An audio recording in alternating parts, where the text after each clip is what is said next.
Hello, comic book fans, and welcome to another exciting edition of Cammy's Comic Corner. Another special episode. We have another interview coming at you this episode. I'm interviewing the creative team of Titanium Rain, Miss Kat Rocha and Josh Finney, followed by Marsh Rocket, which is a webcomic by Jules Rivera. And where is this being held at? Why, Rising Sun Creations in Mission Valley, of course. Rising Sun Creations is a sponsor of mine, as you know, and they specialize in the best of U.S. comic books, manga, and collectible toys imported straight from Japan. So if you're in the San Diego area, or if you like to go online instead, go to rsc-online.com. Right now they have a huge Christmas bargain. Everything's pretty much half off. It's awesome deals. So enough of this. Let's get right into the interviews.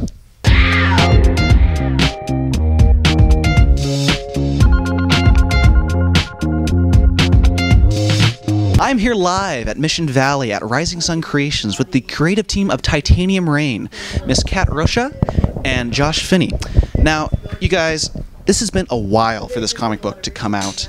Now that it's finally out, how good does that feel? I'm very pleased to finally have the first arc available. Reception to it has been really well. I won't mince words. I really would have liked to have seen it on the shelves in August, but it's here now. You can get it. Yeah, it feels great having it out now. It just feels really good to see it on the shelf and know that people are reading it and can finally get it now. It's just awesome.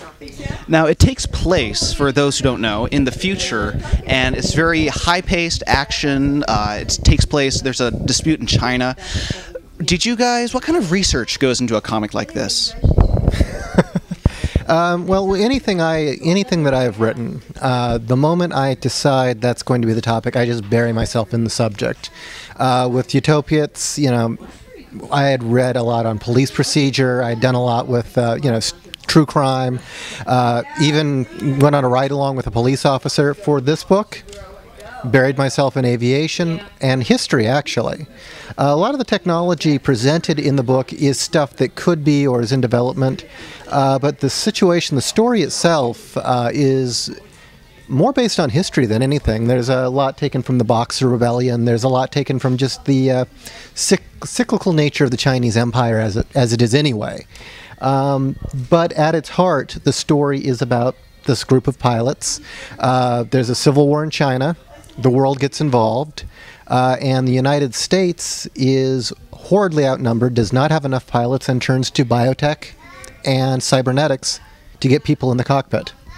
And pretty much those who don't know their history are doomed to repeat it. In other words, the whole rebellion, not knowing, well, just like you were saying, if you look through history, lots of skirmishes or what have you.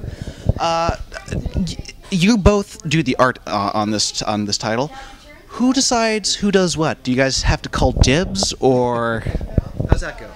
No, well, actually how it goes is Josh does all of the layouts and decides how each page is going to look, and we do use a photo reference to as models to get ideas on how it's going to be, and then he hands them to me, and I will do penciling, and I guess the technical term is the flatting, laying in basic tones, and then I will hand it back to Josh, and Josh does all the 3D elements. He does all the digital painting. He does all of the fun detail work.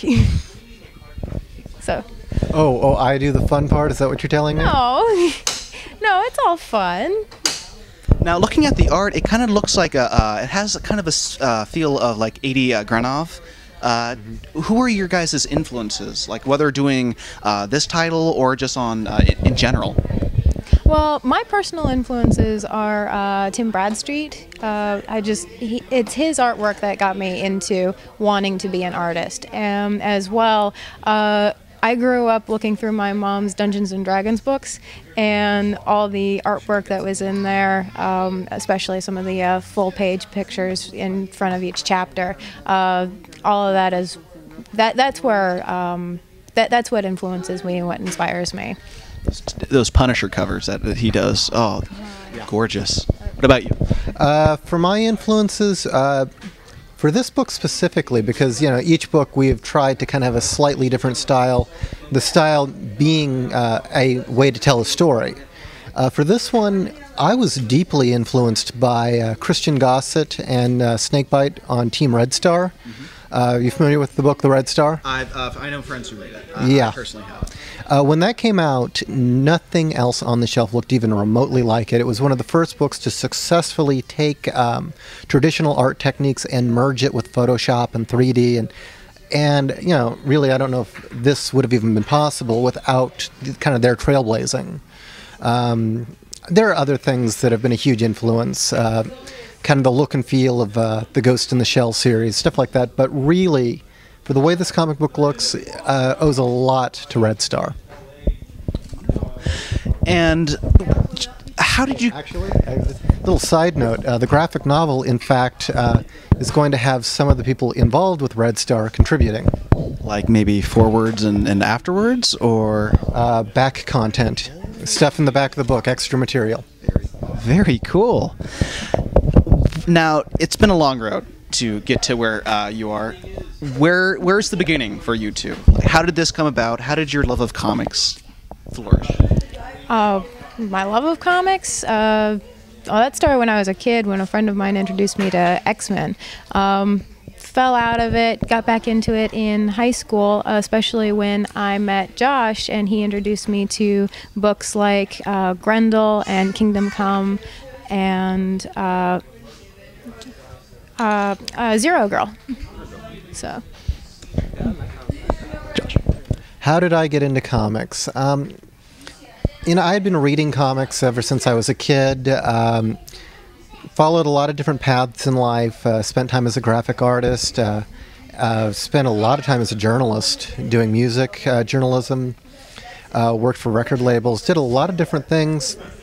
Kept coming back to comics. You know, what did I do in my free time? I drew comics. I wrote comics. And I looked back on my life, and I looked at, you know, all the way back to, you know, junior high. What had I been doing? Comics. This is what I should be doing. And then about, was it 2001?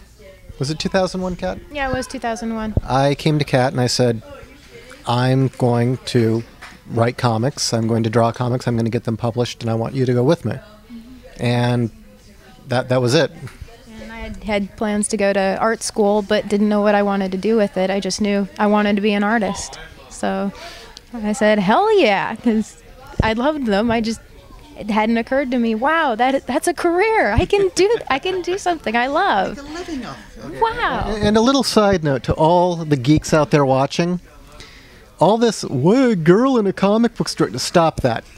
I met my wife in a comic store. So look, you got to get them in the store. That is true love right there. Yeah. Yes.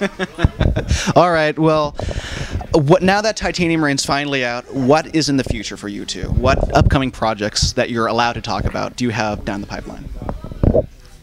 Titanium Rain Volume 2, graphic novel only, is the first one. You want to tell the other one? What are they going to do about it? Come on. It's going to be out in a week, right? Yeah. No, it's okay. You can say it now. Oh, actually, this is going to be on maybe a couple weeks. Oh, even better. Yeah, Editing in high def. Yeah. Okay, well, we have a 10-page story in the Batman 80-page giant-size story that will be out, if it's not this week, it's next week. Yeah, we have a 10-page story. That is awesome. Wow. Well, I cannot we wait. did the artwork for We it. didn't write it. No, we did not write it, but we did do the artwork for it. You're drawing Batman. That's pretty amazing. That's pretty intense. Yeah, we do a Catwoman story, actually. Meow. Yeah. Yeah. Well, yeah, actually, it was kind of bizarre. If you are familiar with our style, you'll get to see Catwoman in our style. Very nice. Yeah, oh yeah, go right ahead. Oh, we'll get some of that after the interview. Oh, no, it's okay.